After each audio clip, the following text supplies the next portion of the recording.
আজি আমি আলোচনা কৰিম ছুটিহৰণ। ছুটিহৰণ আমি কেনেকৈ কৰোঁ? এটা সংখ্যাক আমি হৰণ প্ৰক্ৰিয়াৰ মেথড প্ৰয়োগ কৰোঁ, যিটো আমি দীৰ্ঘহৰণ পদ্ধতিৰে নহয় ছুটিহৰণ পদ্ধতিৰে কৰিম। প্ৰথমে আমি সদায় মৌলিক সংখ্যাৰে আৰম্ভ কৰোঁ। আটাইতকৈ সৰু মৌলিক সংখ্যাটো হৈছে 2। 2ৰে আমি আৰম্ভ কৰিম। 2 2 × 4 1 ৰ'ল। ইয়াত 0 আছে, 10 হ'ব। 2 5 × 10, 2 0 × 0। আকৌ ইয়াত 0 আছে, গতিকে আকৌ 2ৰে যাব। 2 1 × 2, 2 2 × 4, কিমান ৰ'ল ইয়াত? 5 আছিলে, 4 হ'ল, 1 ৰ'ল, গতিকে ইয়াত 10 হ'ব, 10 হ'ব। 2 5 × 10, ইয়াত 5 আছে, 2ৰে হৰণ নাযায়, গতিকে আমি 5 যিটো আছে 5ৰে হৰণ যাব। 5 2 × 10, 2 ৰ'ল, 25 হ'ল, 5 5 × 25। আকৌ 5 আছে, 5ৰে হৰণ যাব, 5 5 × 25। এনেকৈ আমি ছুটিহৰণ কৰিব পাৰোঁ। আমি ছুটিহৰণ প্ৰক্ৰিয়া শিকোঁতে সদায় একক স্থানটোক চাই আমি 2ৰে হৰণ যায় নে নাযায় গম পাওঁ। 2ৰে হৰণ যাব লাগিলে সংখ্যাটোৰ একক স্থানত সদায় 0 2 বা 4 বা 6 বা 8 থাকিব লাগিব। 2ৰে এটা সংখ্যাক যেতিয়া আমি হৰণ কৰিম, তাৰ একক স্থানটো চাই আমি হৰণ প্ৰক্ৰিয়াটো আৰম্ভ কৰিম। সদায় একক স্থানত কি চাব লাগে? 0 থাকে নে নাথাকে চাব লাগে।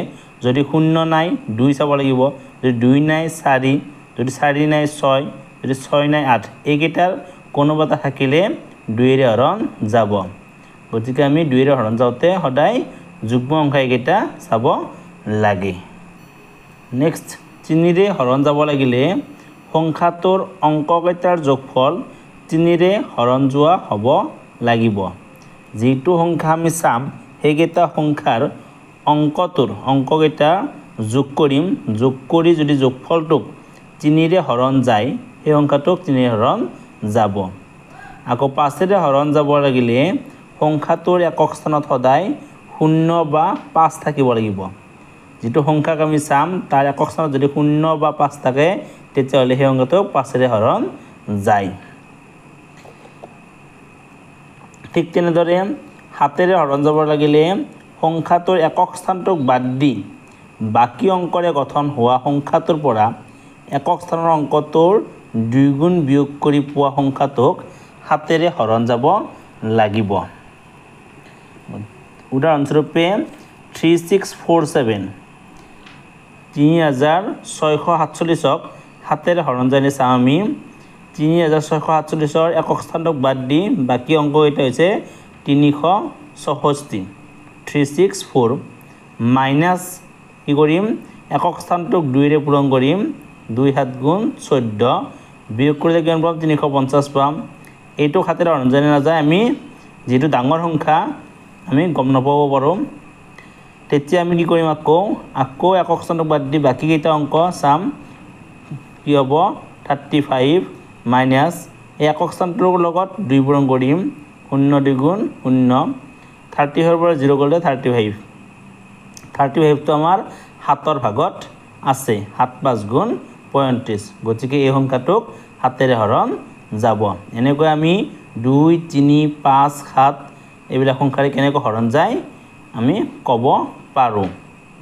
এই প্ৰক্ৰিয়াকেইটা আমি জানিলে আমি ছুটিহৰণ প্ৰক্ৰিয়াটো সহজ হৈ পৰে, যিহেতু আমি ছুটিহৰণ কৰোঁতে সদায় মৌলিক সংখ্যাহে ব্যৱহাৰ কৰোঁ। এইবাৰ আমি নেক্সট হৰণটো চাম।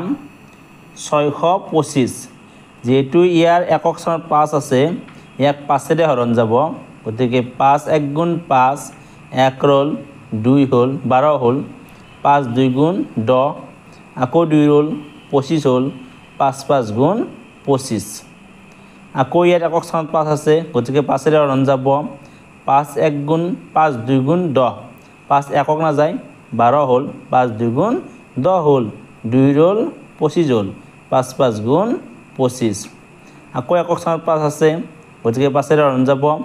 5 5 × 25, আমি এনেদৰে 5 একক স্থানত 5 থাকিলে 5ৰে হৰণ কৰিব লাগিব ঠিক তেনেদৰে নেক্সট কুৱেশ্যনটো হৈছে 2520 2520 আমি কেনেকৈ হৰণ কৰিম ইয়াৰ একক স্থানত কি আছে 0 আছে 0 থাকিলে 2ৰে হৰণ যায় যেহেতু 2ৰ হৰণৰ নিয়মত 0 2 4 6 8 থাকিলে 2ৰে হৰণ যায় গতিকে 0 আছে 2ৰে হৰণ যাব 2ৰে প্ৰথমে 2টোক চাম 2 1 গুণ 2 2 2 গুণ 4 1 ৰল 12 হ'ল 2 6 গুণ 12 2 0 গুণ 0 আকৌ একক স্থানত 0 আছে গতিকে 2ৰে হৰণ যাব 2ৰে একক নাযায় 12 হ'ল 2 6 গুণ 12 2 3 গুণ 6 2 0 গুণ 0 আকৌ 0 আছে গতিকে 2ৰে হৰণ যাব 2 3 গুণ 6 2 1 গুণ 2 1 ৰল 10 হ'ল 2 5 গুণ 10 ইয়াত 0 নাই এবাৰ কি আছে 5 আছে 5 থাকিলে 2ৰে হৰণ নাযায় 3ৰে 2ৰ পিছত আমি চাব লাগে 3ৰে হৰণ যায় না যায় 3ৰে হৰণ যাব লাগিলে আমি অংক এটাৰ যোগফলটোক 3ৰে হৰণ যায় না যায় চাব লাগিব অংক এটা কি আছে 5 1 3 5 1 6 6 3 9 9ক 3ৰে হৰণ যায় গতিকে এই সংখ্যাটোক 3ৰে হৰণ যাব 3 1 গুণ 3 একক নাযায় সৰু সংখ্যা 3তকৈ গতিকে 0 বাৰ দিলোঁ 1ৰ লগত 5 লগ লাগিলে কি হ'ব 15 হ'ল 3 5 গুণ 15 আকৌ 5 0 5 5 1 6 6ক 3ৰে হৰণ যায় গতিকে 3ৰে চাম 3ৰে একক নাযায় 10 হ'ল 3 3 গুণ 9 1 ৰল 15 হ'ল 3 5 গুণ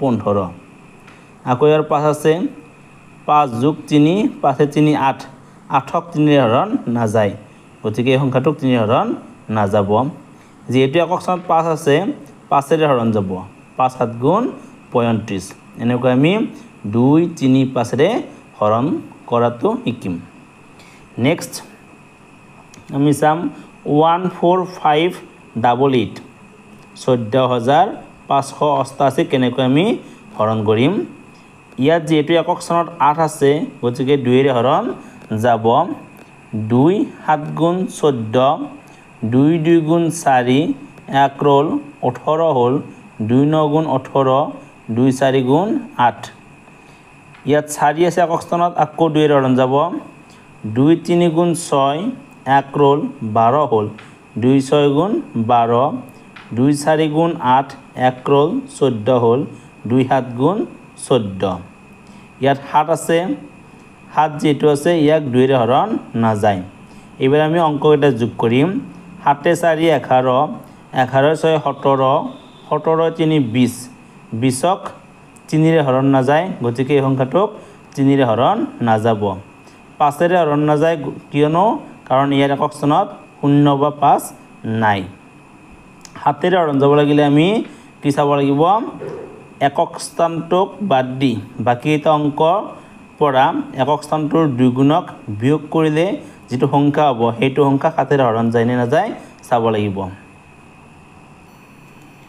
গতিকে আমি 3647 এই সংখ্যাটোক 7ৰে হৰণ যায় নে নাযায় চাব লাগিব কি হ'ব একক স্থানটোক বাদ দিলো আমি 7ক 364 মাইনাস 7ক দুগুণ কৰিছো 7 দুগুণ 14 364 পৰা 14 বিয়োগ কৰিলে কি হ'ব 350 হ'ল আকৌ একক স্থানটোক বাদ দি কি হ'ল 35 হ'ল 35 বিয়োগ 0 লগত দুগুণ কৰক 0 লগত দুগুণ কৰিলে কি হ'ব 0 হ'ব 35 পৰা 0 গলে 35 অৰ্থাৎ 35ক 7ৰে হৰণ যায় গতিকে এই সংখ্যাটো 7ৰে হৰণ যাব গতিকে আমাৰ 3647ক 7ৰে হৰণ যায় গতিকে আমি চাম 7ৰে 3 হৰণ নাযায় 7 37 হ'ল 7 5 গুণ 35 1 ৰল 14 হ'ল 7 2 গুণ 14 7 1 গুণ 7 521 বাৰ হ'ল 521 টো মৌলিক সংখ্যা যেহেতু মৌলিক সংখ্যাক একৰ বাহিৰে বেলেগেৰে নাযায় গতিকে আমি ইয়াতে সূচীকৰণটো সমাপ্ত কৰিম গতিকে 14588 আমি এনেকৈ সূচীকৰণ কৰিম ভিডিঅ'টো ভাল লাগিলে লাইক শ্বেয়াৰ আৰু কমেণ্ট কৰিবলৈ নাপাহৰিব।